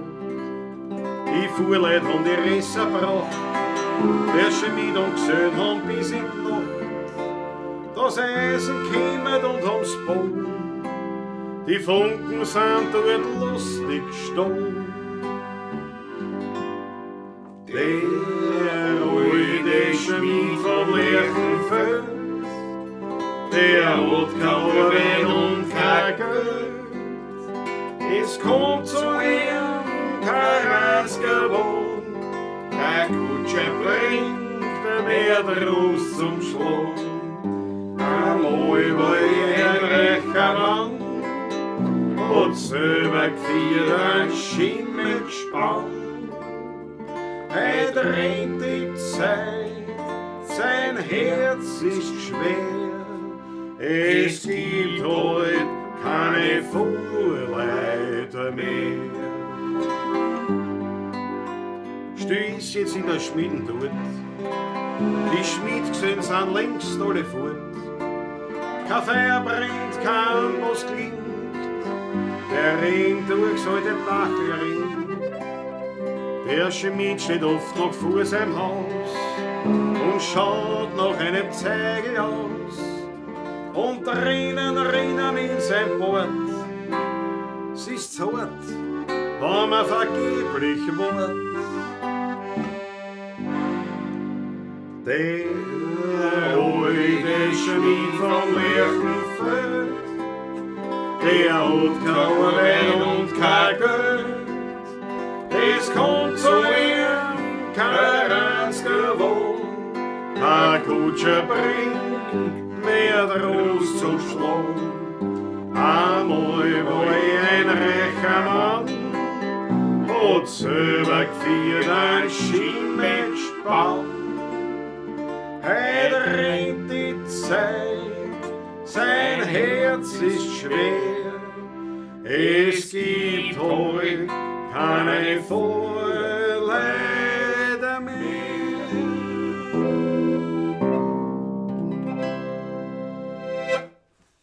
Jawohl. Tadel. Wunderbar. Tadellos, tadellos.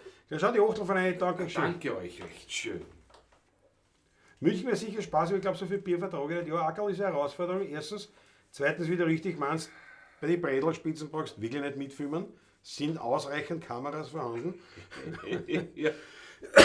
Und dann vor allem, du musst ein Motorrad fahren. Ich meine, das kann nicht sein. Unbedingt sogar, unbedingt. Aber schau. Die Achteln von einem Trick ist sofort ein Schluck. Da aber ein Pfarrer, könnte man auch spielen. Zum Mal wieder. Wohl. Ja, Ja, sehr zum gut, Wohl. gut.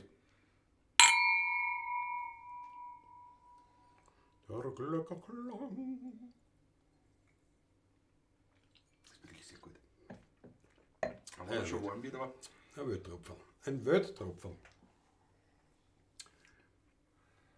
Wie war schon am Anfang drauf, was ist? Nach dem Komponisten Pelikan, Fritz Pelikan. Fritz Pelikan ist höchstwahrscheinlich auch die Pelikangasse in Wien 9 benannt. Interessant. Schau, die Lilly Ziele ist da. Liebe Grüße, liebe Lilly Ziele. Servus. Einmalig. Brauer sehr schön gespielt, sagt der Christoph Acker. Schau. Na, bitte. Das gefreut mich. Und ich meine, der Acker hat mittlerweile schon Vergleichsdaten, nicht? Weil mit Mitfilmern her da uns und da hilft das. Ja. Was ist aber nicht falsch scheinbar bis jetzt. Also bis jetzt halt er noch durch. Du bist da lüften, oder was? Soll lüften? Na, du hast zum Fenster so geschaut. Ja, nein, ich hab noch geschaut, das ist aber allgemein. Ich schau halt. Ach so, immer da Manchmal ist- schaue ich in die Runde, denke mir, schau. So. Das hängt doch nichts, aber. Was es gibt. Ne? Nicht einmal in Lurch. Warte mal. Da gibt's keinen Lurch, da gibt's keinen Lurch. Wir sind ja nicht in der Klause. Da gibt's ihn, ja. Der ist, Klause gibt's immer. Es ist laufend Lurch vorhanden. ich dachte schon ein Toter unter meinem Bett einmal, nicht? Das war nur der Lurch. Aber es war Na, so schlimm ist nicht. Du immer sagen, wenn es kommt. 5 Netsch fliegen euch entgegen. Bravo, 2,16er Blech. Damals vielleicht heute nur 1 mit einem Gurkel, aber ihr 2 trinkt ja eh mehr von der Butön. Und das ist Jawohl. mehr so ein Gurkel. Matti Automecke. Jawohl. Ich danke dir schön. Danke dir. Ich danke dir schön. Ich danke dir schön. Beim Gläserklang. Ja, schon langsam werden wir uns Richtung Ende begeben Ja. heute. Ja, es ist wirklich. Die wir beide ein bisschen angeschlagen sind. Noch immer, ich möchte nicht jammern, aber Ja, wir nicht. sagen möchte ich. Aber wir sind angeschlagen, ja, eindeutig. Es ist Und vor allem morgen noch, das ist schon noch ein größeres Konzert. Also das ist schon noch mal Vollgas quasi. Berg freut sich schon sehr. Ja, Gewinnen, nein, ja. ich freue mich auch. Aber es ist natürlich trotzdem, es ist schon ein... Der Roland hat mich angerufen, war so lieb von ihm, wie er gesagt hat, weißt Patrick, das ist so für mich richtig eigentlich, das ist so meine wirkliche Weihnachtsfeier, da habe ich nichts anderes zu tun, weißt das genieße ich so, ich freue mich so am 19., das ist meine private Weihnachtsfeier. Ja, aber da haben sie wieder einen Fahrer, gell? Da haben sie wieder Dann ist auch leibend, ne, was ein Fahrer hast. Ich kenn das. Ja, die Natascha vor dir. Natascha von dir. Ja, naja, was weißt du, was ein Fahrer? Ja. Und kein Fuchswein. Ja, aber kommt. Bei heute nicht, ja. Birgit Fuchs, der kommt. Der Fuchswein kommt. Haben wir noch. Natürlich. Mit Schnitt bin ich dafür heillos hinterher, Christoph Acker. Nein, das ist. Stimmt, aber wir wollen ja nicht. Ja, das haut schon hin. Karten-Junkie ist da auch wieder die Ehre. Na, großartig. Ja, aber da kommt er gerade zum Ende. Der kommt ja gerade zum Schluss. Ja, heute, naja, aber bei den Parteien müssen wir schon Schluss machen. Also 2 Lieder wird schon noch. Die schneller weg, als man glaubt. Braucht Gell? ein Schlückchen noch. Ne? Ja, du packst jetzt. Für den muss nach vorne. Der brauche ich schon. Der brauche ich schon. Das ist auch nach. Jetzt hat man vorher schon irgendeinen Vortrag gehalten, von wegen am 1. Jänner, wenn rausfährt, du das gern einen Sekt trinken in der Früh, das wirst du nicht machen, wegen einem Aussehen und wegen einem Fahren. Nicht? Und jetzt hast du eine, quasi 3 Botellen. 3 Gefühle, ja, Gefühle. Ja, genau. 3 Botellen und Genau. da magst du suchen wegen einem Stifterl. Also wegen einem Wegen 0,10. die 2-3 Glaseln, nicht? Naja, das ist 0,10. Nachdem ich am Abend vorher wahrscheinlich ein Botell Eine Botellen laden wir bald einmal nicht. Naja, Das ist, wie wir wissen, ist ein Botellen ist nichts. Botell ist ein Muss ich zweite wirklich auch noch sagen. nicht. Also, Ein Botellen ist nichts. Also das ist. ein zweite auch noch nicht. Ja, Zu zweit. Nein, das ist. Ein dritte zu zweit auch. Also, So. naja, lassen wir das. Ja. So, die sagen, ich meine, jetzt noch. Genau. Sagt mir leider, was ist heute da am Bach geschehen? Über der Westside kann man's außerinnen sehen. Keiner will dabei der Letzte sein. Hier steht, da gibt's einen guten Wein. An jeden, den man fragt, die anvertraut und sagt, der Dornbacher Pfarrer steckt aus. Da bleibt doch kein Weib besser zu Haus. Da kommen's pünktlich zur 10 am Mist. Auf einmal, da wissen's von vorher die Adresse. Die Frauen, die wundern sich sehr.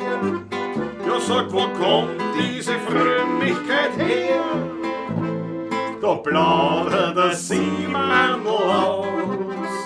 Ja, der Dornbacher Pfarrer steckt aus.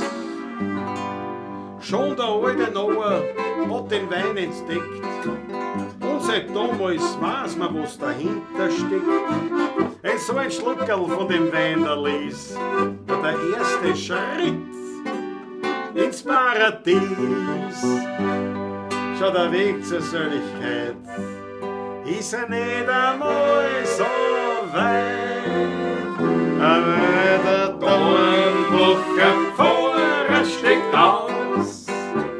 Da bleibt doch kein Weib besser zu Haus.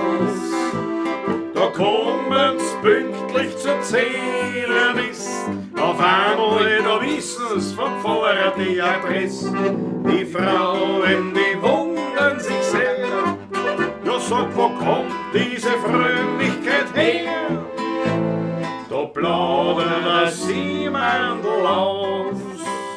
Ja, der Dornbacher Pfarrer steckt aus. Jawohl! So schaut's aus. Das war ein Crescendo. Ein Crescendo. Ein schönes Crescendo. Jawohl. Schaut, Alexander Hauser hat schon begonnen mit dem Regen. Die Hausers wünschen schöne Weihnachten, guten Rutsch. An alle uns gesund bleiben. Alex, Danke. Auch euch. Alles Liebe, ja. unbedingt Retour.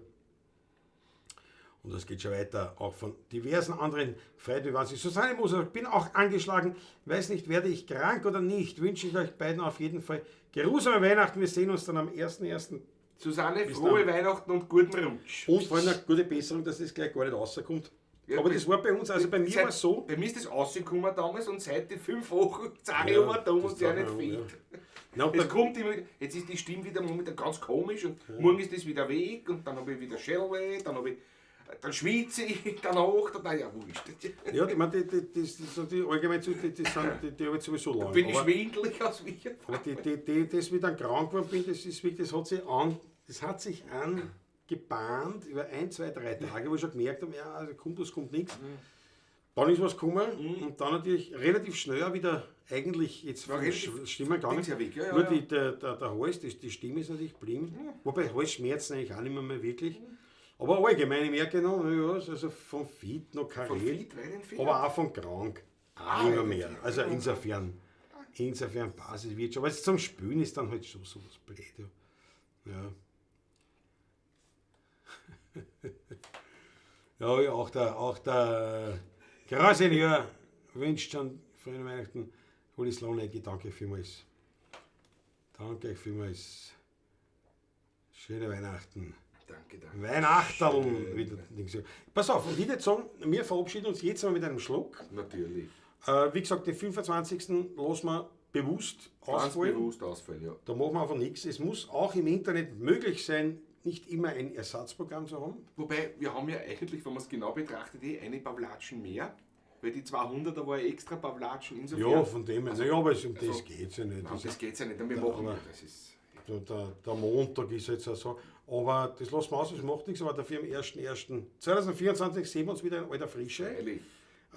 Ich freue mich wahnsinnig, es war ein tolles Jahr. Vielleicht kommen wir noch dazu, dass wir uns ein bisschen was überlegen, Ja, wie das war, das vergangene Jahr. Also ein paar Highlights oder ein paar Tiefpunkte, weiß gar nicht, wie es in dem Jahr gar nicht so das viel Jahr war. war einmal ausnahmsweise. Also geschäftlich meine ich, jetzt privat genug, aber beruflich wüsste jetzt gar nichts eigentlich. Aber wir können sagen, wie die Berger und Täler des Jahres 2023. Werden wir berichten, werden mit einem wir kleinen berichten. Ausblick. Genau. Haben wir schon heute angefangen mit Ausblick. Haben wir schon. Und dann natürlich, ja, dann werden wir spielen. Ja? Spielen. Und ein bisschen was essen werden wir auch. Werden wir auch, sehr wahrscheinlich. Also, ich werde was mitnehmen. Ja, das ist gescheit. Das wird ja nur Weil wir werden nichts haben. wird schon was zusammengegessen sein wahrscheinlich. Nein, glaube ich auch. Das glaube ich auch. Nein, da reden wir uns ja immer zusammen, wir zwei. Franz, wird es versäumen? Ich werde nur keine Platte für 8 Personen nehmen, weißt du? Das Ja, mache ich nie wieder. Die machst du selber zusammen in Zukunft wieder. Genau, wie der Das Acker ist ja für sagt. 15 dann, aber... Der Acker sagt, besser reich und gesund als arm und krank. Vollkommen richtig. Franz, werden wir nicht sehen bei der Neujahrspavlatschen, weil da sind sie in Kaprun auf der Piste. Na ja, auf die Nacht vielleicht. Naja, eben, was ist das? Was heißt das? In der Schirm war, nicht? Geht schon. Der Schirm. Übertragung am Bildschirm. Gehen wir. Der Uli Slonek sagt, war wieder ein wunderbares Jahr mit euch, auf ein neues. Und ich glaube, mit diesen Worten, das können wir nur genauso zurückgeben. Danke euch vielmals, war ein wunderbares Jahr mit euch. Und im Prinzip, es passiert ja nichts. Es ist ja lediglich, in 2 Wochen sehen wir es Es wieder. ist ja nichts anderes. Ich meine, Es passiert nichts. Also, aber diese 2 Wochen, die möget ihr im besten Sinne schön, besinnlich, gemütlich, leibend, zufrieden, gesund, im Kreise der Liebsten und so weiter und so fort verbringen. Rutscht's gut um, wir sehen uns dann im neuen Jahr.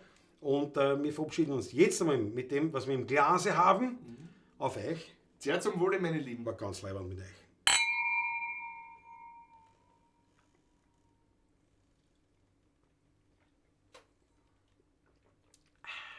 Ich war austrunken, weil ich gesagt, mit dem, was wir im Glase haben. Ne?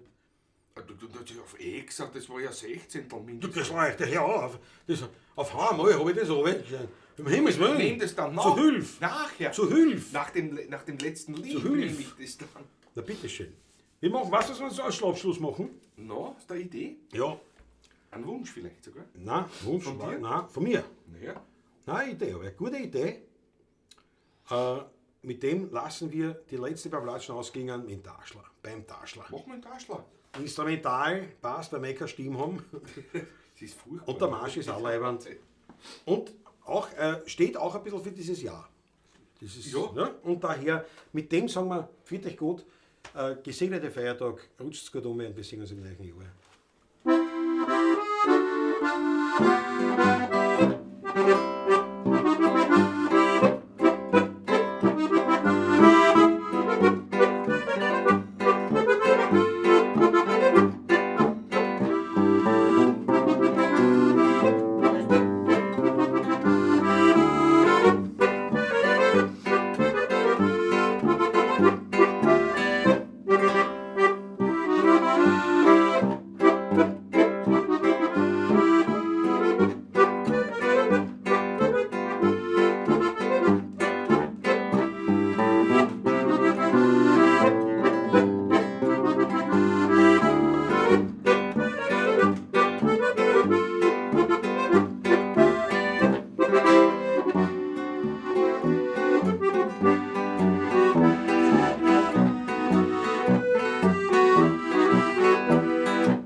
Jawohl, so schaut's aus.